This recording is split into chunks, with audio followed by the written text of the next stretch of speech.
Resolving alleged historical errors. Was Jesus buried in a tomb?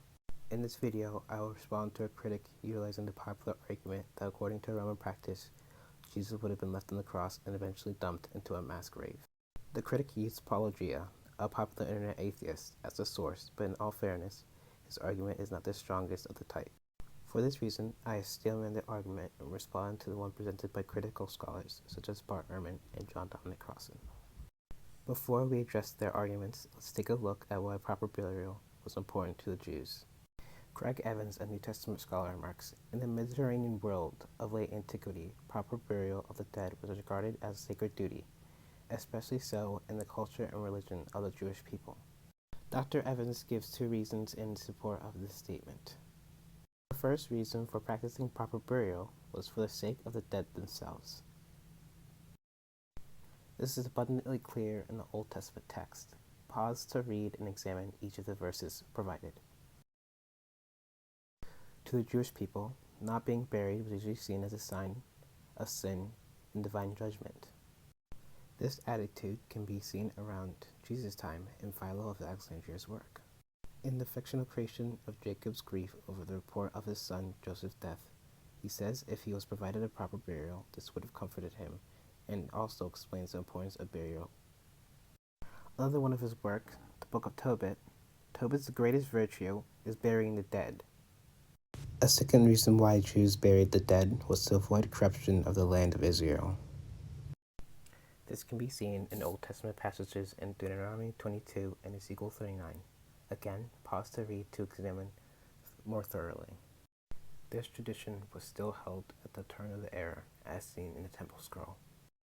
If a man is a traitor, you are to hang him on a tree until dead. If a man is convicted of a capital crime, you are to hang him also upon a tree until dead. But you must not let their bodies remain on the tree overnight. You shall most certainly bury them that very day. You are not to defile the land.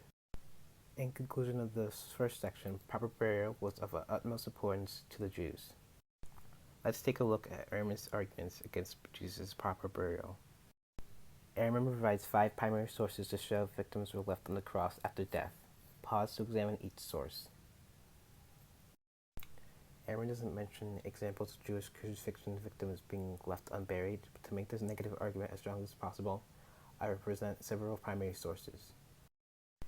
These include Tiberius Alexander crucifying the sons of the rebel Judas of Galilee, and General Titus crucifying Jewish fugitives during the siege of Jerusalem, and Jews being crucified by Antiochus IV for resisting. The problem with these primary sources is that it doesn't talk about practices in Judea. Roman peacetime administration in Palestine allowed Jews to practice their own customs. The examples I just listed out for Jews being crucified and their bodies left unburied are cases of rebellion or war. Dr. Evans notes most of these cases involve open rebellion and armed conflict on the hand, or mob actions and anarchy on the other. None of these cases can be said to be normal or typical of peacetime Roman administration. These cases are exceptional and involve desperate attempts to gain or retake control and or terrorize civilian populations. There is good evidence that Romans respected Jewish customs during peacetime. In an appeal to Caesar, Philo points out the Jews who appealed to Pilate to redress the infringement of the traditions caused by the shields and not to disturb the customs throughout all the preceding ages have been safeguarded without disturbance by kings and emperors. Philo adds that the Jews also said, the honor of the emperor is not identical with dishonor to the ancient laws. Tiberius is not desirous that any of our laws or customs shall be destroyed.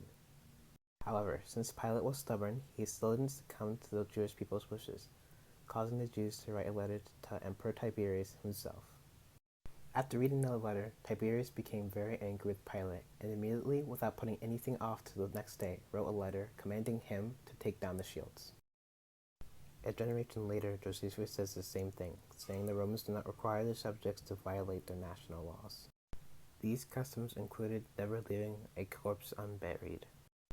Josephus records another incident when Pilate attempted to impose Roman standards on the Jews by bringing images of the emperor into Jerusalem. Josephus explains that previous Roman leaders never attempted to do any of that out of respect for Jewish law. When Jews resisted him, he sent an armed battalion to surround and cut the Jews to pieces. The Jews refused to back down, saying they would rather die than have their laws broken. Josephus records that Pilate was astonished at the strength of their devotion to the laws, and straightway removed all images from Jerusalem. Interestingly enough, Ehrman uses this last passage as evidence Pilate wasn't willing to respect Jewish sensitivities. He claims Pilate realized that he could not murder such masses in cold blood, and ordered the standards removed. The problem with Ehrman's interpretation is that the text doesn't say that. Ehrman has a mistreated text to fit his interpretation, and that's not how people should exegete historical texts. Pilate was impressed by the Jews, and that's why he took the images down, not because he was afraid of slaughtering Jews. In addition to the Roman peace administration argument, we have several Jewish records of crucified victims being granted proper burial. In Jewish Wars, Josephus records, the Jews are so careful about funeral rites that even malefactors who have been sentenced to crucifixion are taken down and buried before sunset. See also 2 more sources from Josephus, 1 source from Philo, and 1 source from Cicero, describing how an official in Sicily released the body of a crucified victim to their family. We also have Roman records allowing for proper burial. The bodies of those who are condemned to death should not be refused their relatives. At present, the bodies of those who have been punished are only buried when this has been requested and permission granted. The bodies of persons who have been punished should be given to whoever requests them for the purpose of burial.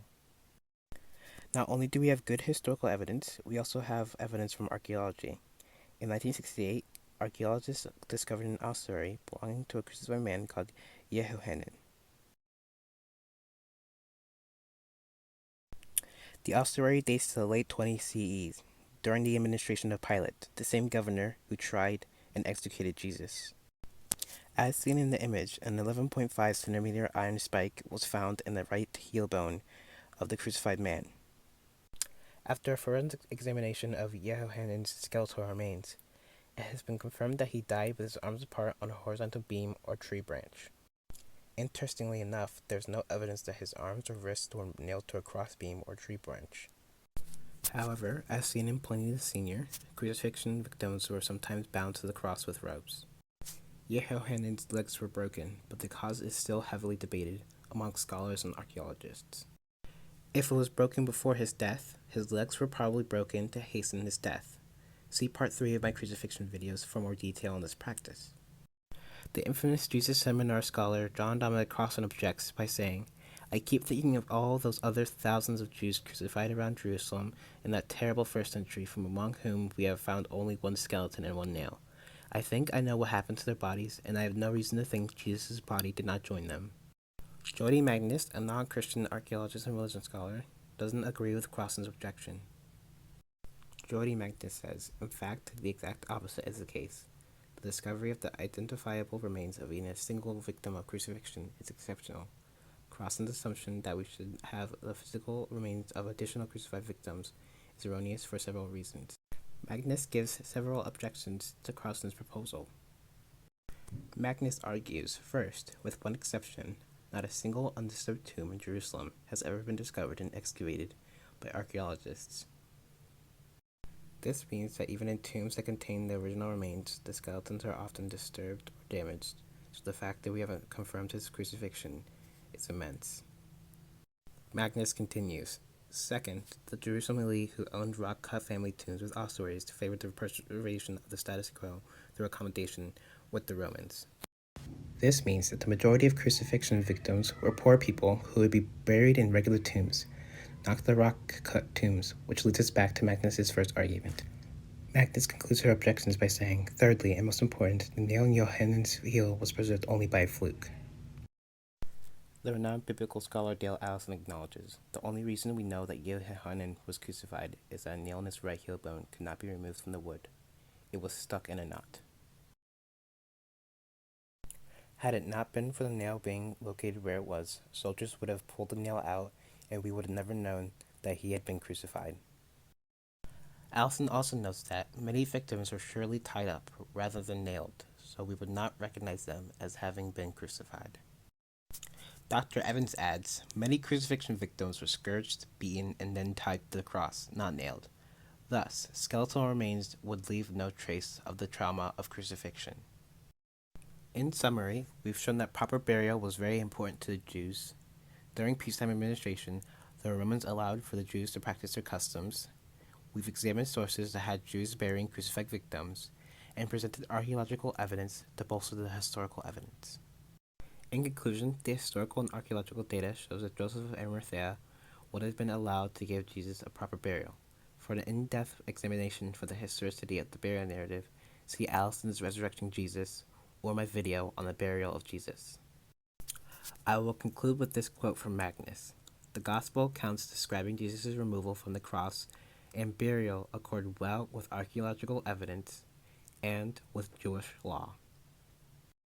This is my Works Cited page, and I encourage any viewers to examine these sources for more information and consider subscribing to my channel. Thank you, and God bless.